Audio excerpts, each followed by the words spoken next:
ഭഗവാന്റെ ധാമവും സിംഹാസനവും നാം കണ്ടുകഴിഞ്ഞു. ഇനി ആ സിംഹാസനത്തിൽ വിരാജിക്കുന്ന പരമാത്മാവിൻ്റെ ദിവ്യരൂപത്തെ, സ്വരൂപത്തെ വർണ്ണിക്കുന്ന 29-ാം ശ്ലോകത്തിലേക്ക് നമുക്ക് പ്രവേശിക്കാം. ഭക്തന്റെ മനസ്സിനെ ഏകാഗ്രമാക്കാൻ സഹായിക്കുന്ന അതിമനോഹരമായ വർണ്ണനയാണിത്. 29-ാം ശ്ലോകം ഭഗവാന്റെ രൂപവർണ്ണന. ഭഗവാൻ ശ്രീകൃഷ്ണന്റെ കോമളമായ രൂപത്തെയും അവിടുത്തെ തേജസ്സിനെയും ഈ ശ്ലോകം വരച്ചു കാട്ടുന്നു. നമുക്ക് ശ്ലോകത്തിലേക്ക് കടക്കാം. തപ്തകാഞ്ചന വർണ്ണാഭം കോടികന്ദർപ്പമോഹനം ഈഷദാസ്യം പ്രസന്നാസ്യം ഭക്താനുഗ്രഹകാരകം. പദാനുപദ അർത്ഥം: തപ്ത കാഞ്ചന വർണ്ണാഭം, ഉരുക്കിയ, തപ്ത പൊന്നിൻ്റെ, കാഞ്ചന നിറത്തിന്, വർണ്ണത്തിന് തുല്യമായ ശോഭയുള്ളവൻ, ആഭം ശോഭ.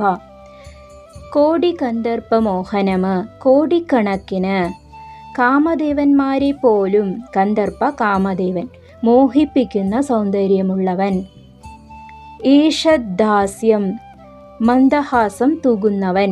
ഈഷദ് അല്പം, ഹാസ്യം ചിരി, അല്പം ഹാസ്യം തൂകുന്നവൻ. പ്രസന്നാസ്യം, തെളിഞ്ഞ പ്രസന്ന മുഖത്തോടുകൂടിയവൻ, ആസ്യം മുഖം. ഭക്താനുഗ്രഹകാരകം, ഭക്തന്മാരെ അനുഗ്രഹിക്കുന്നവൻ, അനുഗ്രഹകാരകം. ഈ ശ്ലോകത്തിൻ്റെ സാരാംശം: ഉരുക്കിയ പൊന്നിൻ്റെ ശോഭയുള്ളവനും കോടി കാമദേവന്മാരെ പോലും അതിശയിക്കുന്ന സൗന്ദര്യമുള്ളവനും മുഖത്ത് സുന്ദരമായ മന്ദഹാസം തൂകുന്നവനും പ്രസന്നവദനനും ഭക്തരെ അനുഗ്രഹിക്കുന്നവനുമായ ഭഗവാൻ അവിടെ വിരാജിക്കുന്നു. ഗഹനമായ വിശദീകരണവും തത്വചിന്തയും. ഈ ശ്ലോകം ഭഗവാന്റെ സൗമ്യഭാവത്തെയാണ് ഉയർത്തിക്കാട്ടുന്നത്. തേജസ്സും നിറവും. സാധാരണയായി കൃഷ്ണൻ ശ്യാമവർണ്ണനായാണ് അറിയപ്പെടുന്നത്. എന്നാൽ ബ്രഹ്മവൈവർത്ത പുരാണത്തിലെ ഈ ഭാഗത്ത് ഭഗവാന്റെ ജ്ഞാനരൂപത്തെ തപ്തകാഞ്ചന വർണ്ണാഭം എന്ന് വിശേഷിപ്പിച്ചിരിക്കുന്നു.